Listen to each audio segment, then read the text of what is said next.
Hello mga guys, it's me again. Ito na naman tayo mga guys. So nandito tayo ngayon sa Baguio City guys. No, wala nang intro mga guys. At tayo papasyal muna rito at magpapalamig mga guys. Napakalamig ng lugar dito mga guys. Kahit masamang panahon guys, tingnan mo makulimlim mga guys. So, ayan, nandito tayo sa may Burnham Park mga guys. Hello madam.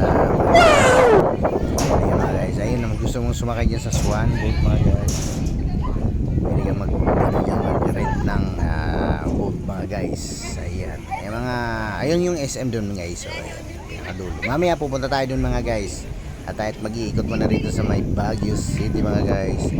Ito ako ngayon mga guys para aliwin yung buhay ko. Kasi malungkot ang buhay ko ngayon mga guys. Napakagulo ng buhay ko. Malungkot ang buhay ko na magulong buhay ko. Kaya inaaliw ko yung sarili ko mga guys.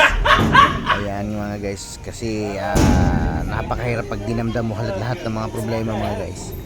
So, kung gusto nyo pumunta dito mga guys, sama nyo na yung mga pamilya nyo at mahal nyo sa buhay. At kayo mamamasyal dito at napakalamig dito mga guys. At panalo rito mga guys. Panalo ang pagpasyal nyo rito at malamig ang panahon. At maaari kayong mamasyal dito ng magdamag. Kahit gabi mga guys. Open to 24 hours to mga guys. Yung Baguio Burnham Park mga guys. Lahat ng mga turista guys nandito pumunta rin guys sa labas guys. Pwede kayo magdala ng tent lang dito mga guys. Ayan mga guys, yung mga nag-iigurot, ano yun sila. Ayan, pwede ka sumakay dyan sa mga boat na yan mga guys. Mag-rent ka.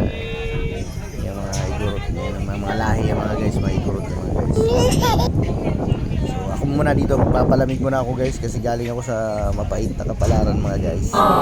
Kaya kailangan kong i-refresh ko muna yung sarili ko mga guys. Ayan sila kuya mga guys. At nagsusot sila ng tawag dito yung igurot na costume mga guys. Ayan, gusto mo sumagay yung mga guys sa Swan. Medyo makulim na yung mga guys. Ngayon sa Manila siguro guys, umuulan ngayon dyan. Kamusta kayo dyan? Nakakapagod din kasi puro problema mga guys. Kaya kailangan ko rin mag-refresh at mag-enjoy sa buhay mga guys. Nakakawala ng problema guys pagka i-explore mo muna yung sarili mo. Nakakapagod pero kailangan mo talagang enjoy yung buhay mo mga guys. Kaya gusto mo rito mga guys, madami mga igurot dito mga guys. So Baguio City mga guys. Wow. Ayan, nakita nyo mga yan guys, yung mga namamasyal. Parami mga tao rito mga guys, lalo pag bago mag December mga guys. Punuan na naman yung Baguio City mga guys.